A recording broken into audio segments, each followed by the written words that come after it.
The world is not fair, and the sooner you burn this truth into your mind, the sooner you will stop being its victim. Right now, while you sit here, someone dumber than you is richer. Someone weaker than you is commanding respect.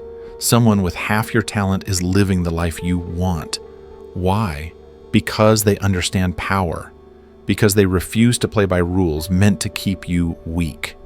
You've been trained to wait, to hope, to believe that fairness matters. But fairness is the lie of the powerless. The real game is domination. Either you master it or you get mastered. Either you rise above or you are crushed beneath. There is no middle ground. Machiavelli revealed this 500 years ago. Men are not moved by morality, but by necessity, fear, and advantage. And nothing has changed. Every empire, every kingdom, every dynasty built on one principle: control. So here is your choice. Continue as prey, waiting for scraps, or wake up to the brutal truth that survival demands ruthlessness. From this moment on, you are no longer allowed to be naive. You are either predator or prey, ruler or ruled, powerful or powerless. And if you're ready to claim your place, declare it now. Comment below, "I refuse to be dominated," because this is not just the beginning of a video. This is the beginning of your transformation from overlooked to untouchable. Power is the root currency of existence. Forget money, forget status, forget talent. Without power, all of these are fragile illusions that can be stripped away in an instant. With power, even your weaknesses become weapons. Without it, even your strengths rot into nothing. This is the first brutal law. Power decides everything. Look at history. Look at life around you. The man who controls power shapes the world. The man without it gets shaped. And here is the part most people refuse to face. The majority are not free. They are slaves. Not to chains, but to impulses, distractions, and other people's control. They speak about dreams, but their emotions betray them. They wait for fairness, but fairness never arrives. Machiavelli said it clearly. Men are moved by two things: fear and self-interest, not morality, not kindness, not justice. If you base your life on hoping others will do the right thing, you are already enslaved, because while you hope, others are calculating. While you wait, others are moving. While you play checkers, they are playing chess. Understand this: power is not loud. It is not desperate. It does not need to scream. Real power is silent, controlled, undeniable. The man who has mastered himself, his emotions, his habits, his discipline, is already more powerful than 99% of the world, because most men cannot even control what time they wake up in the morning, let alone control others. The weak think power is cruelty. They call it manipulation. They tell themselves, "I don't care about power." But look closely. Every time they go to work under a boss they hate, every time they crave validation from people they don't respect, every time they let their environment control their emotions, they are confessing one thing: I am powerless. But the law does not forgive weakness. The law does not reward good intentions. The law of power rewards only one thing: control. Control over yourself, control over your environment, and when necessary, control over others. You want freedom. Earn power. You want respect. Command power. You want to be untouchable. Build power. And here's the truth: no one will hand it to you. You must take it, piece by piece, discipline by discipline, decision by decision, until your presence alone creates weight in a room, until others feel your influence before you even speak, until people realize they cannot move without considering you first. This is the law of power. Dominate or be dominated. Shape the world or be shaped by it. There is no third option, so I ask you now, are you still waiting for fairness, or are you ready to take control? Because the moment you accept this law, the game changes. You stop being prey. You stop being manipulated. You stop begging for scraps. You rise above. Comment it below if you understand power first. Everything else second. because until you engrave this law into your soul, nothing else matters. But once you do, no one can break you. Silence is not weakness. Silence is a weapon. Most men cannot tolerate silence because it exposes them. They rush to fill the void with words, with excuses, with desperate attempts to be understood. And in that flood of words, they reveal everything: fear, insecurity, and tension. But the man who masters silence, he becomes untouchable. Here is the second brutal law. The less you reveal, the more power you hold. Think about it. Every word you speak is a thread someone else can pull. Every confession, every overshare, every opinion you blurt out gives others leverage against you. They know your fears, your dreams, your weaknesses, and once they know, they control you. Machiavelli himself warned, "A prince never lacks legitimate reasons to break his promise." Why? Because in politics and in life, words are tools of manipulation, not sacred bonds. The man who speaks less cannot be trapped by his own promises. The man who hides his intentions forces others to live in uncertainty. And uncertainty is power. Silence is not emptiness. It is pressure. It is mystery. When you say nothing, people lean in. They guess. They obsess. They fear what you might do. And often their imagination makes you more dangerous than reality ever could. Think of history's most feared figures. They did not roar. They stared. They moved quietly. They let others wonder. And that wondering created dread. The general who hides his strategy forces the enemy to hesitate. The negotiator who pauses before answering forces the room into discomfort. The leader who speaks little makes every word a blade. Now look at ordinary men. They broadcast everything: what they want, what they hate, what they fear. They live online spilling their emotions to strangers, and they wonder why they are so easily dismissed, mocked, or manipulated. Their tongues make them weak. Here is the strategy: say less than necessary. In conflict, let the other man rant. Expose, overcommit. In relationships, reveal selectively, never completely. In ambition, build quietly, win quietly, then appear only when victory is undeniable. This is how kings rise, not by begging to be seen, but by becoming a storm that appears without warning. And let me be clear, silence is not cowardice. It is timing. You do not disappear forever. You appear when it serves you most. You strike when the silence has built maximum tension. The pause before the blade makes the strike unforgettable. So, practice this law. Next time you feel the urge to explain, stop. Next time you want to broadcast your goals, don't. Next time someone disrespects you, let the silence break their confidence before you even respond, because silence itself can crush egos more than shouting ever will. Remember this: the world fears what it cannot read and respects what it cannot predict. Your silence creates both. Now comment this if you understand: my silence is my weapon. Because in a world drowning in noise, the man who controls silence controls power. And the one who walks in shadow decides who stands in the light. Here is the law most men refuse to face without discipline: you are nothing. You can have ambition, intelligence, even raw talent, but if you cannot control yourself, you will always be ruled by men who can. And the world is merciless to the undisciplined. Look around. How many lives are wasted because men choose comfort over command? They wake late, scroll endlessly, drink to escape, indulge every impulse. They call it freedom. But in truth, it is slavery. Slavery to weakness, slavery to distraction, slavery to themselves. Machiavelli understood this. He wrote, "The one who becomes master of a city accustomed to liberty must destroy it, or he will be destroyed by it.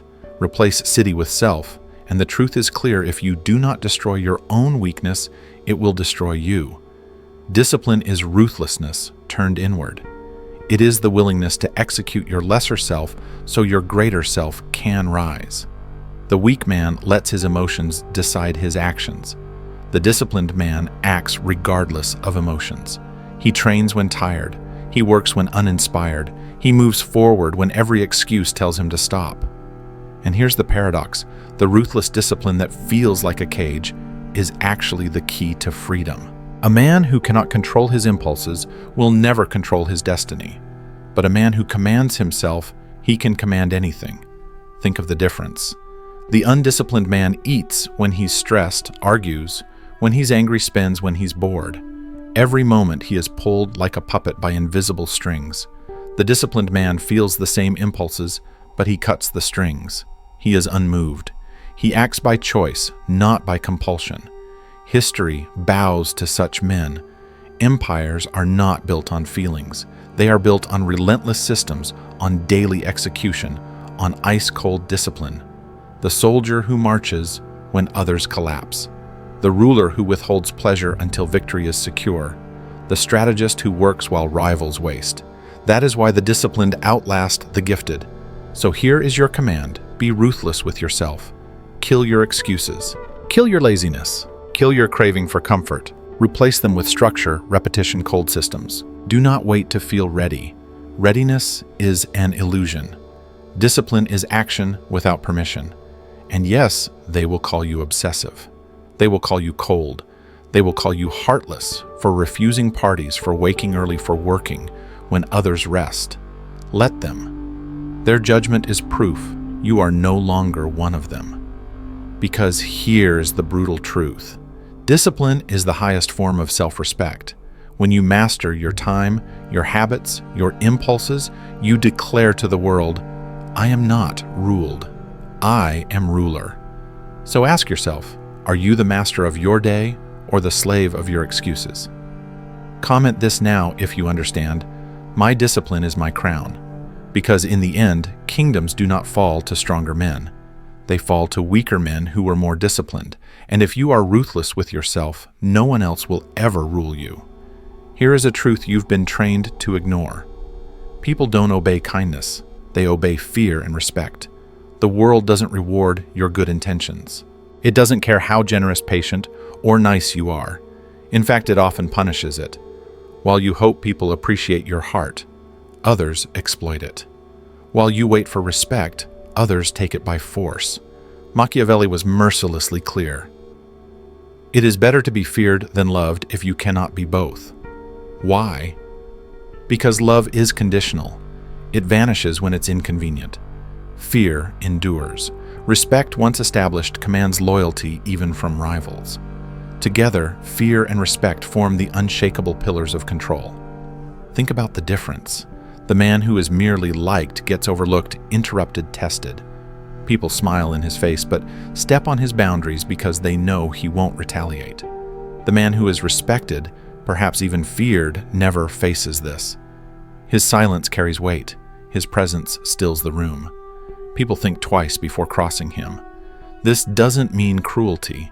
Fear without respect is unstable. It breeds rebellion. Respect without fear is fragile. It breeds carelessness. But combined, you become untouchable. Let me give you a practical example. Imagine someone mocks you publicly. The liked man laughs it off, hoping not to cause tension. Result: he looks weak. Others see him as safe to disrespect. The respected man does not beg or explain. He makes one decisive move, calm, sharp, undeniable, that leaves the mocker exposed and ensures no one else dares repeat it. That is the calculus of fear and respect. Here is how you establish it. Set boundaries immediately. The first offense must be addressed. Delay invites repetition. Enforce consequences decisively. One strong move is better than 10 weak warnings. Stay unpredictable. If they can predict your reactions, they can manage you. Keep them uncertain. Demonstrate competence. Respect isn't demanded. It's earned through undeniable mastery. Notice something. None of this requires shouting threats or theatrics. The most feared men are often the calmest. The most respected rarely speak about respect. They embody it. Their reputation travels before them. Their name alone commands caution. And here is the paradox when you cultivate fear and respect. Together, you no longer need to fight for control. People police themselves around you. They adjust their behavior without you asking. They obey not because they must, but because they don't want to risk what happens if they don't. So ask yourself, Are you still chasing approval, or are you commanding respect? Are you still begging to be loved, or are you willing to be feared? Comment this now if you understand respect over love, fear over weakness. Because in the end, control doesn't belong to the loved, it belongs to the feared and respected. And control is the throne every true ruler sits upon. Every battle is fought twice, first in the mind, then in the world. If you lose the mind, you've already lost the war. This is the art of psychological warfare, conquering without swinging a blade, dominating without raising your voice. The most dangerous men in history did not need armies at their back. They won by mastering the battlefield of perception. Understand this force is expensive. Violence breeds resistance. But control of the mind, that is permanent. A man whose mind you control is no longer an enemy, he becomes your instrument.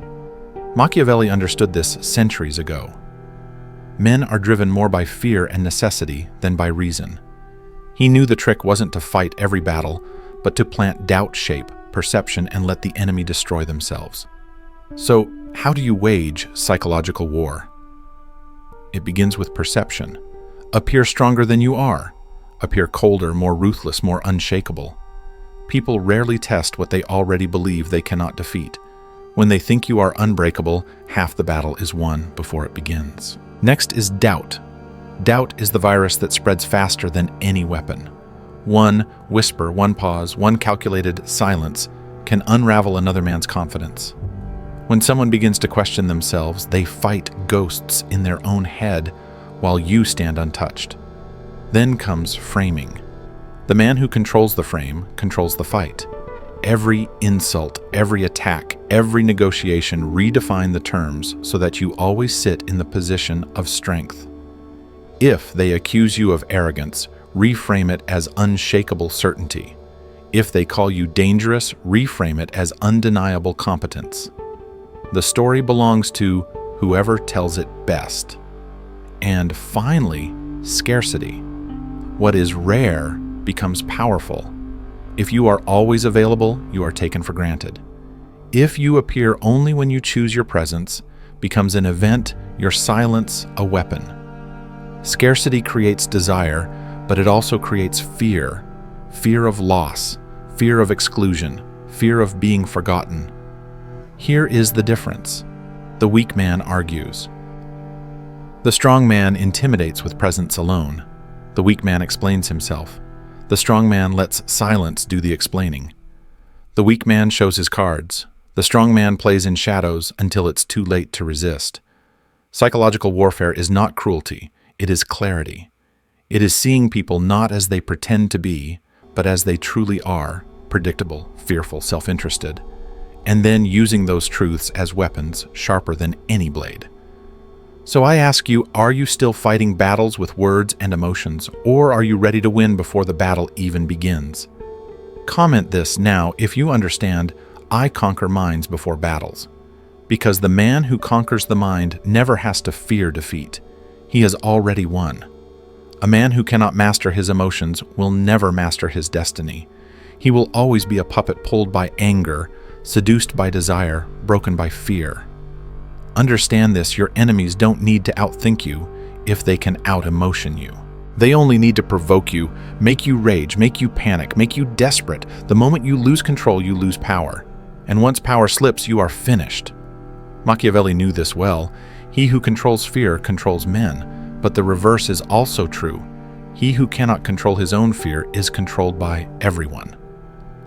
Look at history. Leaders have fallen, kingdoms have burned not because of lack of strength, but because of unchecked emotion.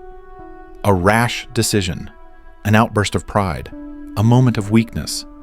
That is all it takes to erase years of power. This is why you must build what I call the fortress of emotional control. Brick by brick, you create walls that no insult, no betrayal, no temptation can penetrate. Inside this fortress, your anger does not rule you, it fuels you. Your fear does not paralyze you, it sharpens you. Your ego does not blind you, it bows to discipline. Here is how the weak live. They explode in anger, showing the world exactly how to manipulate them. They drown in fear, missing opportunities because hesitation owns them. They worship desire, selling their integrity for cheap pleasures. They chase validation, begging for approval from those beneath them. And here is how the strong live. They remain calm where others rage. They move slowly where others panic. They stay silent where others scream. They choose their emotions the way a warrior chooses his weapons. Imagine a storm tearing through the world, lightning, chaos, destruction. The weak man is blown away like a leaf, but the man of emotional control stands like stone. His stillness itself becomes terrifying, because nothing unsettles the herd more than a man who refuses to break when he should. This does not mean suppression. It means redirection. You do not deny anger, you wield it like a sword at the right time. You do not deny fear, you let it sharpen your senses, not your chains. You do not kill desire, you discipline it, forcing it to serve you instead of enslave you. The greatest danger is ego. The need to prove yourself is the leash your enemies will use to pull you down. Silence your ego and you silence their weapon. So here is the law: your emotions serve you, you do not serve them. Every outburst is a crack in your fortress. Every uncontrolled reaction is an open gate for your enemies. Seal it, reinforce it, guard it with vigilance, because once you master your emotions, you become untouchable. Insults won't move you, threats won't break you, flattery won't sway you. You will be beyond manipulation, feared, respected, obeyed. Comment this now if you understand. My emotions serve me. I do not serve them.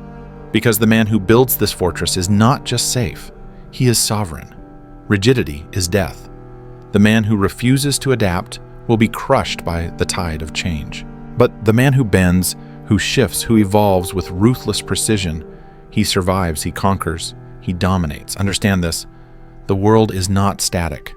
Power moves, alliances change, fortunes vanish overnight. The weak cling to what is familiar, praying for stability that never comes. And when the ground beneath them shifts, they collapse. Machiavelli warned rulers never to rely on permanence.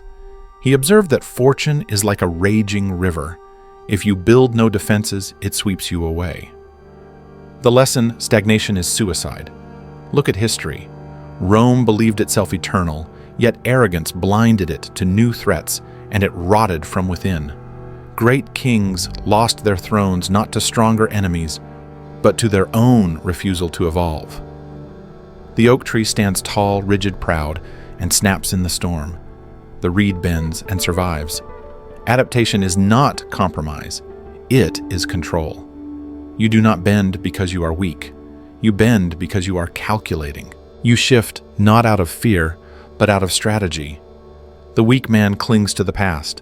He insists on fighting old battles with outdated weapons. He repeats habits that no longer serve him. He stays loyal to systems, people, and ideas that drag him down. The strong man does the opposite. He studies the shifting winds of power. He cuts away the dead weight without hesitation. He reinvents himself as often as needed without losing his core mission. Picture a battlefield. The weak general refuses to alter his plan, even when his enemy adapts. He clings to yesterday's formation and leads his men to slaughter. The strong general shifts tactics mid-battle, exploiting weakness the moment it appears. He bends the chaos to his will. This is ruthless adaptation, seeing reality as it is, not as you wish it to be. Here's how you weaponize it. Awareness. Most people live blind. They notice change only when it's already too late. You must learn to see 3 moves ahead. Read people. Read trends. Read the hidden patterns shaping power. Anticipate the collapse before it happens. 2. Ruthlessness. Awareness without action is useless. Once you see the shift, act. Cut ties when necessary. Abandon strategies that no longer serve you. Burn bridges if they weigh you down. The man who adapts slowly adapts too late. 3. Masks. The Machiavellian man knows how to wear different faces for different situations. To some, you are ally. To others, you are threat. To one, you are fire. To another, you are ice. Never let anyone box you in. You must be water shaping to the container you're in, but never losing your essence. The world will call you ruthless. They will call you heartless. They will call you disloyal. Let them. Those are the words of men who drowned while clinging to their illusions. You will not drown. You will ride the waves. Adaptation is not weakness. It is survival. It is dominance. Think of a snake shedding its skin. Does it mourn the old one? No. It outgrows it. And so must you outgrow identities, habits, even relationships that no longer serve your rise. Remember this law: be the reed that bends, not the oak that breaks. Because the man who adapts without mercy cannot be stopped. He becomes a force of nature, and no one conquers nature. Comment this now: if you understand, I adapt, therefore I dominate. Because the man who adapts ruthlessly does not just survive the storm. He becomes the storm. Greatness is lonely. Before you even begin your climb, you must accept this brutal truth: the higher you rise, the fewer people will stand beside you. Not because you despise them, but because they cannot follow. The masses crave comfort, distraction, and endless validation. The elite crave power, mastery, and dominion. These two paths can never merge, and if you try to walk with the crowd while reaching for the throne, you will break in half. Machiavelli understood this well. He warned that a ruler cannot live like the ruled. To maintain authority, he must separate himself, elevate himself, and carry the burden of isolation. Power demands distance. Think about it. The crowd laughs together, suffers together, wastes time together. But the man destined for power, he breaks away. He spends nights sharpening his mind while others drown in entertainment. He chooses silence while others crave noise. He carries discipline while others trade it for comfort. At first, they will resent you. Friends who swore loyalty will whisper that you've changed. Family who wanted your success will question your detachment. Lovers who promised to stand beside you will shrink when the fire of your ambition burns too hot. Do not mourn this. Do not hate them for it. They are not built for the throne. Isolation is not weakness, it is sharpening. When you strip away the noise, you hear your own voice. When you cut off parasites, you feel your own strength. When you walk alone, you see the world as it is, not as the herd wants it to be. History proves it. Every great conqueror, every ruler, every thinker who shifted civilization walked through the valley of solitude. They endured exile, betrayal, misunderstanding, because their vision burned too bright for the masses to comprehend. Here is how you wield the law of isolation. Choose solitude over noise. Silence is not empty, it is space where power is forged. Reduce distractions. Let others waste themselves on gossip and trivialities. You will not. 2. Cut without mercy. If someone weakens your focus, they weaken your throne. Remove them. Loyalty means nothing if it chains you to mediocrity. 3. Forge self-reliance. Most men collapse without their social circle. The elite thrive because they do not lean on others for strength, they build it from within. The isolation of the elite is a crucible. It burns away illusions, exposes your weaknesses, and leaves only the strong standing. It will feel brutal, it will feel endless, but when you emerge, you will be transformed, colder, sharper, untouchable. Do not confuse this with permanent loneliness. No empire is built alone, but the path to the throne always begins in solitude. Only once you prove you can stand without others will new allies, worthy allies, arrive to join your cause. So, I ask you, do you have the courage to walk alone while others cling to each other in weakness? Do you have the strength to embrace silence while others drown in noise? If you do, comment this declaration now: I embrace isolation to rise above, because the path to power is not crowded. It is a narrow road walked by the few, feared by the many. And if you endure it, you will never walk as one of them again. There is no middle ground. Every man you meet is either climbing, falling, or being crushed beneath the weight of another's will. The question is simple but ruthless. Will you dominate, or will you be dominated? The weak lie to themselves. They tell stories about fairness, equality, and justice, as if life owes them balance. But look closer. The lion does not ask the gazelle's permission before it strikes. The general does not ask the enemy's blessing before he conquers. The world has never rewarded softness. It has always bent to domination. Right now, someone weaker than you commands more respect. Someone less intelligent than you bends others to their will, not because they are better, but because they understand this law. They choose to dominate while you hesitate, waiting for fairness that never arrives. Machiavelli said it plainly. The one who controls fear and respect controls the throne. To dominate is not about cruelty, it is about control. Control of yourself, control of your environment, and when necessary, control over others. Domination begins inside. A man who cannot master his habits, emotions, and impulses is already conquered. He is ruled by distraction, seduced by desire, broken by fear. He kneels before comfort, not realizing that comfort is a leash. To dominate, you must break this leash. Build discipline until it feels like instinct. Command your emotions until nothing external can sway you. Dominate your time as if it were a kingdom, because wasted hours are stolen territory. From self-domination extends outward. Control your environment. Ruthlessly remove what drags you down.